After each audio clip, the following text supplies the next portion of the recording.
Hi అండి. ఈరోజు video వచ్చేసి అసలైన నెల్లూరు చేపల పులుసు ఎలా చేయాలో చేసి చూపిస్తానండి. తప్పకుండా ట్రై చేయండి.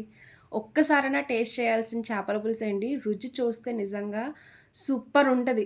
ఎంత తిన్నా తినాలనిపిస్తది. ఈ ఒక్క చేపల పులుసు చాలండి అన్నం మొత్తం తినేయడానికి. అంత రుచిగా ఉంటది, కమ్మగా ఉంటది.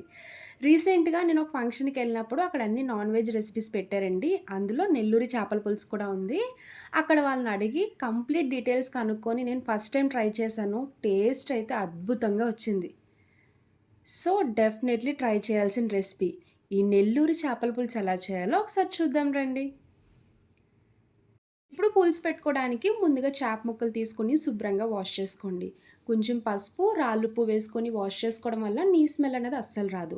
నేనైతే ఈ చేపల పులుసు పెట్టుకోవడానికి కొరమేను తీసుకున్నానండి కేజీ వరకుని. మీరు కావాలనుకుంటే బొచ్చు చేపతో కూడా చేసుకోవచ్చు.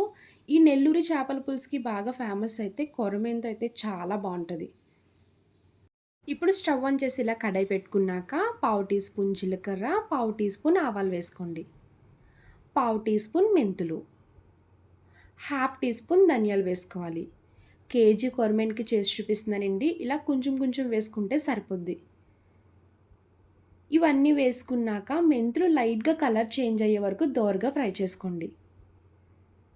ఫ్రై చేసుకున్నాక కొంచెం చల్లారాక అప్పుడు మిక్సీ జార్‌లో వేసుకొని పౌడర్‌లా మిక్సీ చేసుకోవాలి. ఇప్పుడు చేపల పులుసులో చింతపండు రసం వేసుకోవడానికి పెద్ద నిమ్మకాయ సైజ్ అంతా చింతపండు తీసుకోండి. చూసారు కదా! ఈ చేపల పులుసులో మామిడికాయ వేసుకుంటాం. అలానే టమాటా కూడా వేసుకుంటాం కదా! ఈ చింతపండు అయితే సరిపోద్ది. ఇలా చింతపండు వేసుకున్నాక ఒకసారి వాష్ చేసుకొని వాటర్ వేసి నానపెట్టుకోవాలి.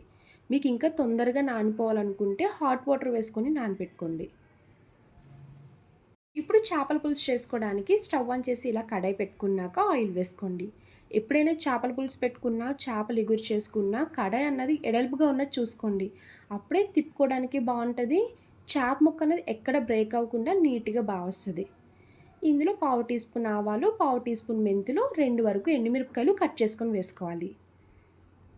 ఇలా ఫ్రై చేసుకున్నాక ఇప్పుడు ఇందులో 3 పెద్ద సైజు ఉల్లిపాయలు తీసుకొని ఇలా ముక్కల కింద కట్ చేసుకోండి. కొంచెం కరివేపాకు, ఉల్లిపాయ ముక్కలు వేసుకున్నాక లైట్ గోల్డెన్ కలర్ వచ్చే వరకు ఫ్రై చేసుకోవాలి. ఇలా ఉల్లిపాయలు ఫ్రై చేస్తున్నప్పుడే ఫ్రెష్‌గా మిక్సీ చేసుకున్న ఒక స్పూన్ అల్లం వెల్లుల్లి పేస్ట్ వేసుకోండి. కొంతమంది నెల్లూరి చేపల పులుసులో అల్లం వెల్లుల్లి పేస్ట్ వేయరండి. ఇలా అల్లం వెల్లుల్లి పేస్ట్ వేయడం వల్ల నీ స్మెల్ అనేది అస్సలు రాదు. టేస్ట్ కూడా చాలా బావుంటది. అల్లం వెల్లుల్లి పేస్ట్ వేసుకున్నాక పచ్చివాసన పోయే వరకు ఫ్రై చేసుకోవాలి. ఇలా ఫ్రై చేస్తున్నప్పుడే ఒకటి పెద్ద సైజ్ టమాటా తీసుకొని ఇలా ముక్కల కింద కట్ చేసుకోండి. టమాటా ముక్కలు వేసుకున్నాక టమాటా మెత్తపడే వరకు ఫ్రై చేసుకోవాలి. ఇప్పుడు ఇందులో పావు టీ స్పూన్ పసుపు వేసుకోండి. 3 స్పూన్ల వరకు కారం వేసుకోవాలి. మీరు కారం ఎంత తింటారో చూసుకొని కారం వేసుకోండి. నేనైతే 3 స్పూన్ల వరకు వేస్తున్నానండి. ఎప్పుడైనా చేపల పులుసు పెట్టుకున్నప్పుడు చింతపండు వేస్తాం కదా! మీరు కారం ఎంత వేసుకున్నా మనకంత స్పైసీనెస్ తెలీదు. 1½ స్పూన్ వరకు గల్లుప్పు వేసుకోవాలి. పసుపు, ఉప్పు, కారం వేసుకున్నాక ఒక 2 నిమిషాలు కలుపుకుంటూ కుక్ చేసుకోండి. చూడండి వీడియోలో చూపిస్తున్నట్టు ఇలా ఆయిల్ సెపరేట్ అయ్యే వరకు ఫ్రై చేసుకోవాలి. టమాటా కూడా కంప్లీట్‌గా మెత్తపడిపోయింది కదండీ! ఇలా ఫ్రై చేసుకున్నాక ఇప్పుడు ముందుగా నానబెట్టుకున్న చింతపండు రసం వేసుకోండి. ఒక గ్లాస్ వరకు వాటర్ వేసుకోవాలి. నేనైతే అల్లం వెల్లుల్లి పేస్ట్ మిక్సీ చేసుకున్న దాంట్లోనే వాటర్ యాడ్ చేసుకొని వేసుకుంటున్నానండి. వాటర్ వేసుకున్నాక ఒకసారి గరిటెతో కలుపుకోవాలి. ఇప్పుడు మూత పెట్టుకొని హై ఫ్లేమ్‌లోనే ఒక 5 మినిట్స్ వరకు ఈ వాటర్‌ని బాయిల్ చేసుకోవాలి. చూడండి వాటర్ ఇలా బాయిల్ అవుతుంది కదా! ఇప్పుడు మూత తీసుకొని చేప ముక్కలు వేసుకోవాలి. ఇలా ఒక్కొక్కటి స్ప్రెడ్ చేసుకునేలా వేసుకోండి. చేప ముక్కలు వేసుకున్నాక ఒకసారి గరిటెతో సెట్ చేసుకోవాలి. స్టార్టింగే గరిటె పెట్టండి. తర్వాత అన్నది గరిటె అస్సలు పెట్టకూడదు.